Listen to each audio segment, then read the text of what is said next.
अश्विन पूर्णिमा के पावन अवसर पर मां सर्वमंगला घाट में साध्वी गिरिजेश नंदनी जी, स्वामी भजनानंद वनवासी सेवा आश्रम केंदई एवं संत श्री रामरूप दास महात्यागी जी, रामाश्रय श्री हरिहर क्षेत्र केदार मत्कु द्वीप के पावन सानिध्य तथा महापौर श्रीमती संजू देवी राजपूत के मुख्य आतिथ्य जिला पंचायत अध्यक्ष डॉक्टर पवन कुमार सिंह की अध्यक्षता व नगरपालिका परिषद दीपका के अध्यक्ष राजेंद्र सिंह राजपूत, पाली नगर पंचायत के अध्यक्ष अजय जायसवाल व छुरी नगर पंचायत के अध्यक्ष श्रीमती पद्मिनी देवांगन के विशिष्ट आतिथ्य में संकल्प सभा एवं हसदेव आरती का आयोजन किया गया। संकल्प सभा व हसदेव आरती कार्यक्रम को संबोधित करते हुए साध्वी गिरिजेश नंदनी जी ने कहा कि हम जितना सुविधा भोगी बनेंगे उतना ही प्रकृति प्रदूषित होगी। आज प्रकृति में जो भी गंदगी दिखाई देती है उसके जिम्मेदार हम स्वयं हैं, चाहे माने या ना माने। हम यदि प्रकृति को शुद्ध करना चाहते हैं तो हमें प्राचीन सनातन जीवन पद्धति को अपनाना होगा। हम जैसे अपने घर की सफाई करते हैं, अपने घर को सुरक्षित रखते हैं तथा अपने बच्चों के भविष्य को बनाना चाहते हैं, उसी प्रकार हमें अपने घर, नगर, राज्य और देश की सफाई के लिए प्रयास करना होगा। हमें स्व का गौरव अर्थात स्वभाषा, वेशभूषा, आहार विहार और संस्कृति पर गौरव रखते हुए सनातन जीवन मूल्यों को अपनाना होगा। तभी यह प्रकृति शुद्ध होगी, तभी हमारे मन विचारों में शुद्धि आएगी और विश्व का कल्याण होगा। आप क्या भारत को जी रहे हो? आप क्या सच में भारत के हो? नहीं हो।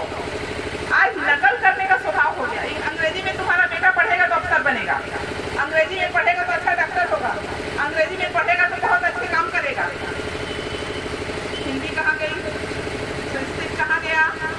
आपका खान पान कहाँ गया? आपको पिज्जा बर्गर ये सब अच्छे लगते हैं भी, फिर आपका खान पान कहाँ है? आपको ये पैंट शर्ट अच्छे लगते हैं, आपकी धोती कुर्ता कहाँ है? आपकी भारत की वेशभूषा नहीं, खान पान नहीं, बोलचाल नहीं, कुछ भी नहीं।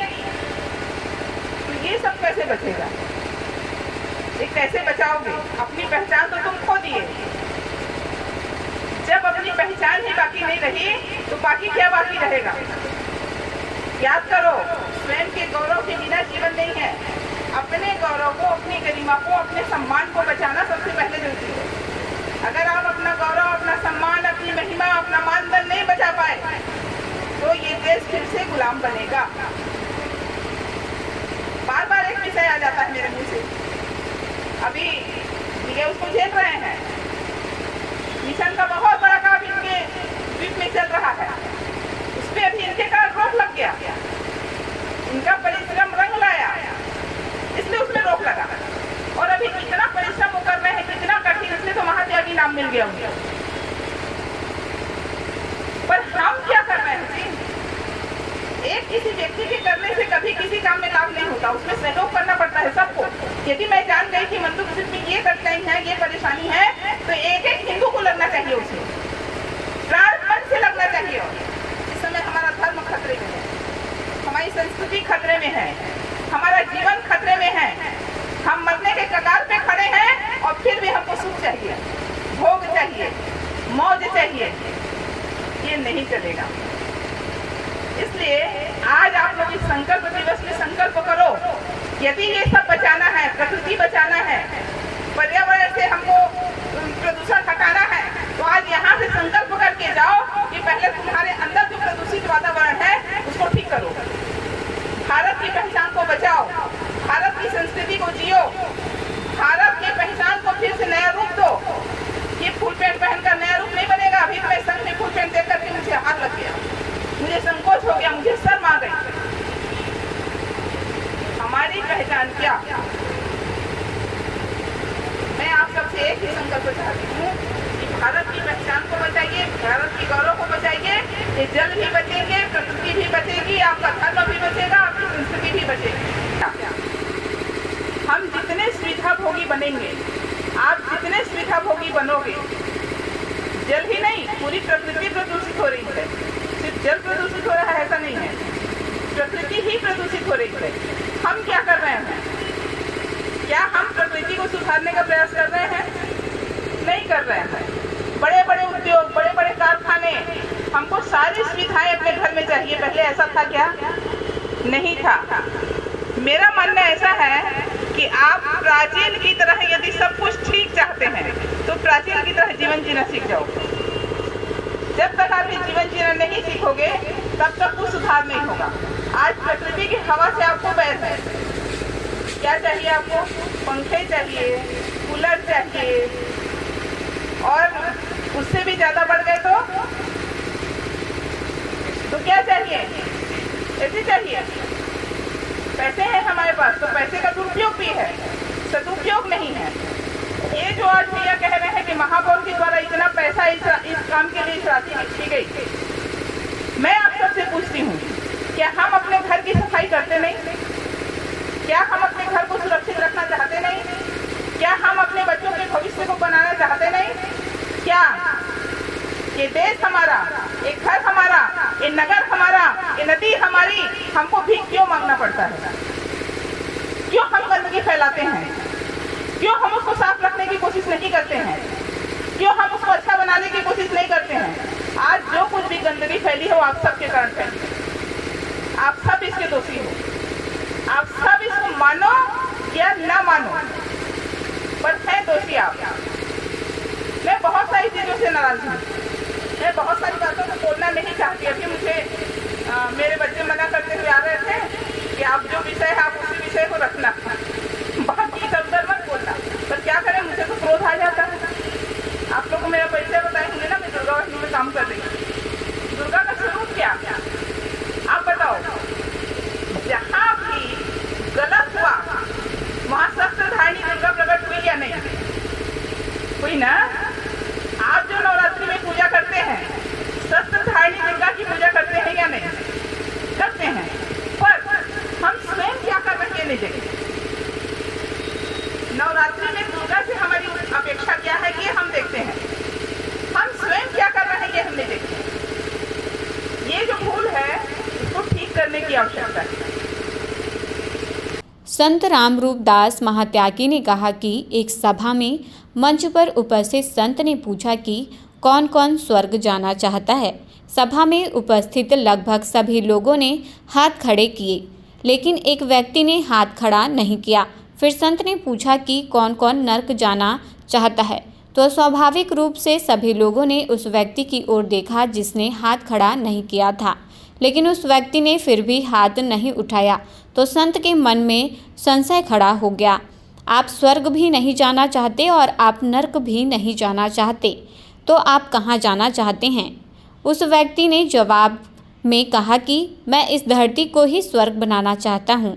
आज नमामि हसदेव सेवा समिति द्वारा आयोजित संकल्प सभा में जितने लोग उपस्थित हुए हैं, निश्चित रूप से इसी भाव के साथ यहाँ आए हैं कि वे इस धरती को ही स्वर्ग बनाना चाहते हैं। एक बार ऐसा हुआ, ऐसी एक सभा चल रही थी, तो मंच पर जो संत थे उन्होंने सबसे पूछा कि स्वर्ग कौन कौन जाना चाहता है, हाथ खड़े करिए। तो जितने लोग बैठे थे लगभग सब लोगों ने हाथ खड़ा किया। एक व्यक्ति का हाथ ऊपर नहीं आया।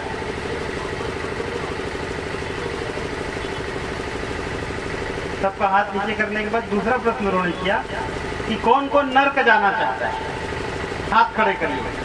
तो सबकी स्वाभाविक दृष्टि उस व्यक्ति की तरफ चली गई जो पहली बार में हाथ नहीं उठाया, लेकिन वो फिर भी हाथ नहीं उठाया। तो प्रश्न करने वाले के मन में अगला संशय हो गया। उनको खड़ा किया, भैया खड़े हो जाओ, आप स्वर्ग भी नहीं जाना चाहते और नर्क भी नहीं जाना चाहते, तो आप जाना कहाँ चाहते हैं? तो उन्होंने कहा कि मैं इस धरती को ही स्वर्ग बनाना चाहता हूँ। जो नर्क के रूप में भी दिख रही है उसको ही मैं स्वर्ग बनाना चाहता हूँ।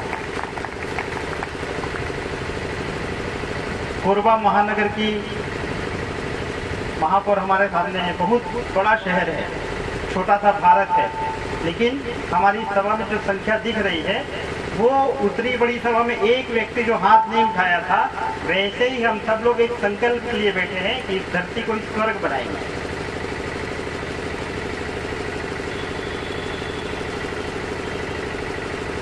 पर्यावरण की समस्या हम सबके सामने है। हम सब लोग उससे जूझ रहे हैं। अभी वर्तमान की जो स्थिति है आगे और भयावह होने वाली है।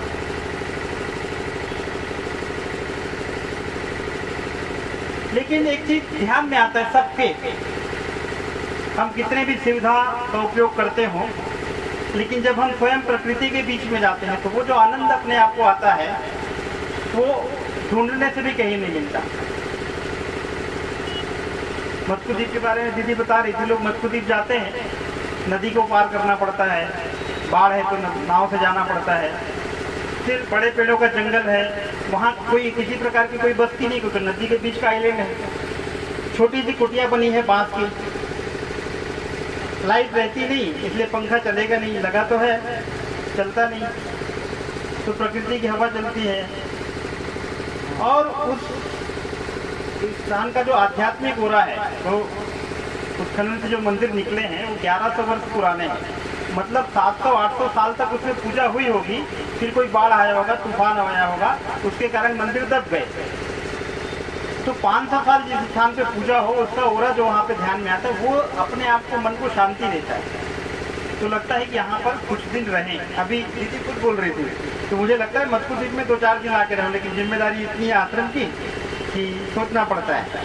तो प्रकृति के बीच में जब जाते हैं तो जो आनंद आता है वो आनंद का अनुभव हम जो घर में जितनी भी सुविधाएं कर लें, कितने अच्छे लाइट लगा लें, कितना सुंदर एसी कूलर सब लगा लें, उसका आनंद हमको कहीं ना कहीं कचोटता है कि नहीं, कहीं प्रकृति के बीच में जाना। इसीलिए आजकल के बच्चे भी पिकनिक मनाने जाते कहाँ हैं? जंगलों के बीच में जाते हैं, नदियों के किनारे जाते हैं। तो मतलब हमारा अंतर मन प्रकृति की ओर ही उन्मुख होता है, प्रकृति के बीच में ही हम जाना चाहते हैं। तो उस प्रकृति जो हमको माँ के स्वरूप में हमको रखती है, अपने गोद में खिलाती है, उसको हम दूषित क्यों करें?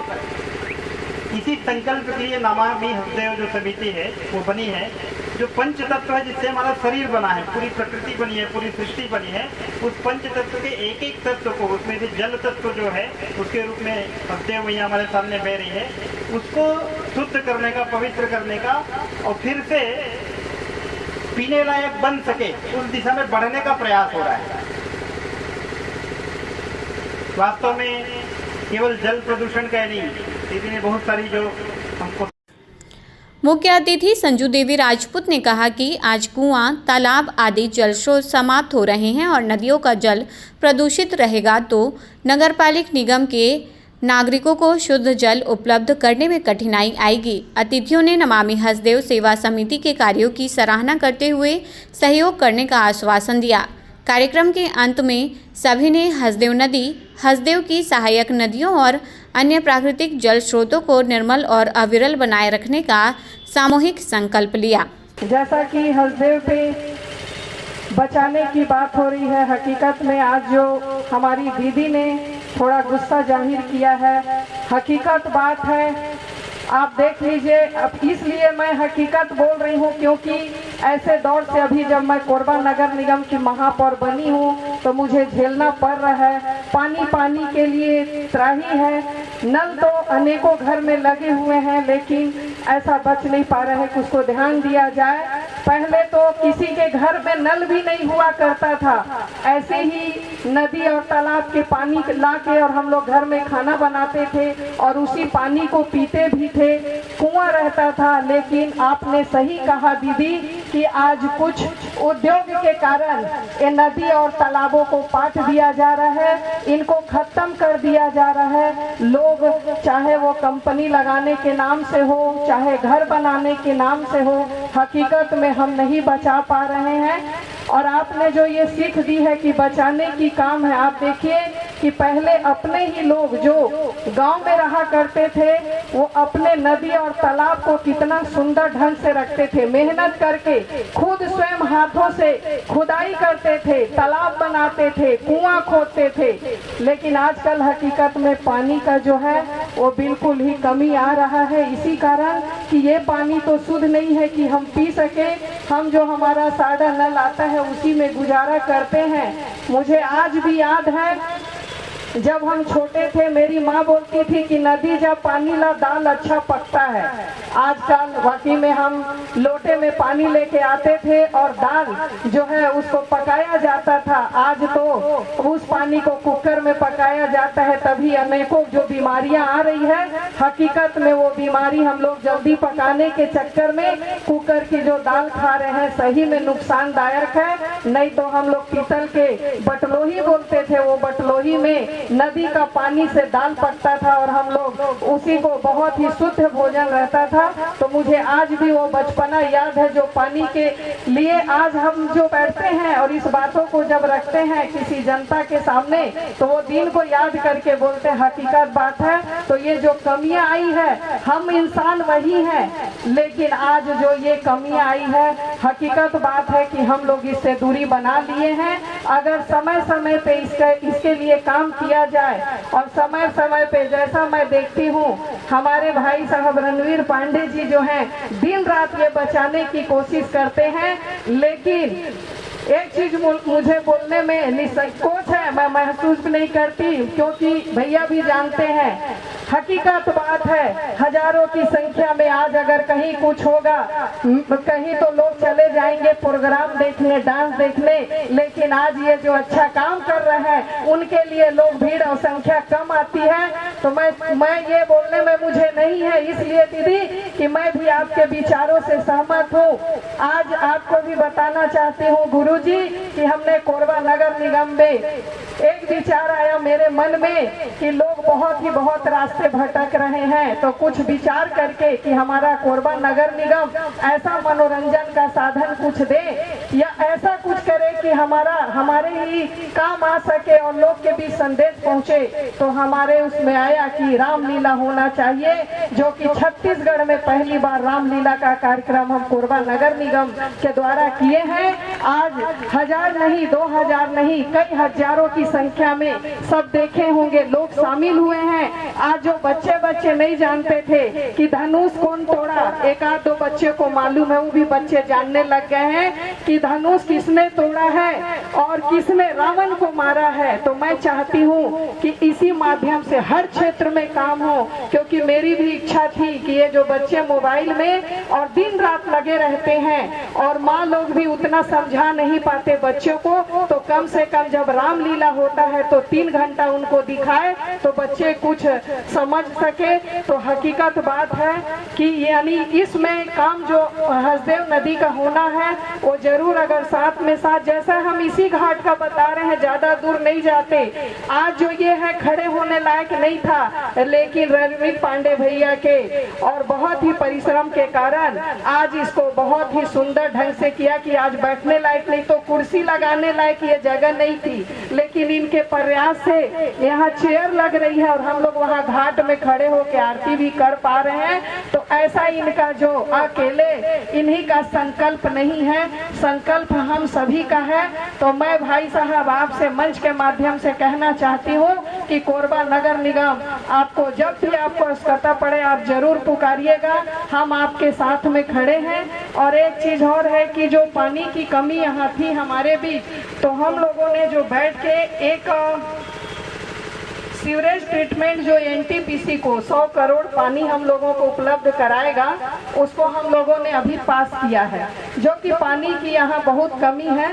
हम जब गर्मी का माह आता है तो पानी के लिए यहाँ के लोग बहुत तरसते हैं, तो हमें ऐसा यहाँ मिल सके तो उनको 100 करोड़ एनटीपीसी हसदेव नदी के पानी का सप्लाई करके और हमें पानी देगी, इस पे हम लोगों ने उनको काम दिया है। इसलिए कि बहुत तरह मचा रहता है गर्मी के समय में, तो मुझे भी लगा नहीं इस पे बिना सोचे समझे काम करना चाहिए, तो उसको हमने पास करके दिया है। तो ये भी बहुत बड़ा अगर हमारे बीच ये काम आता है तो पूरे कोरबा शहर में पूरे पानी की कमी नहीं आएगी। नमामि हसदेव सेवा समिति द्वारा हसदेव नदी के संरक्षण, स्वच्छता एवं तट सौंदर्यीकरण हेतु आश्विन पूर्णिमा के पावन अवसर पर एक भव्य संकल्प सभा एवं हसदेव आरती का आयोजन किया गया। कोरबा के मां सर्वमंगला घाट पर हुए इस आयोजन में साध्वी गिरिजेश नंदनी जी, वनवासी सेवा आश्रम केंदई, संत रामरूप दास महात्यागी जी, मत्कू द्वीप सहित कई जनप्रतिनिधि एवं श्रद्धालु उपस्थित रहे। सभा में वक्ताओं ने प्रकृति के प्रति उत्तरदायित्व को दोहराते हुए कहा कि हम अपने घरों की तरह ही नदी और प्रकृति की सफाई करें, तभी यह धरती स्वर्ग बन सकती है।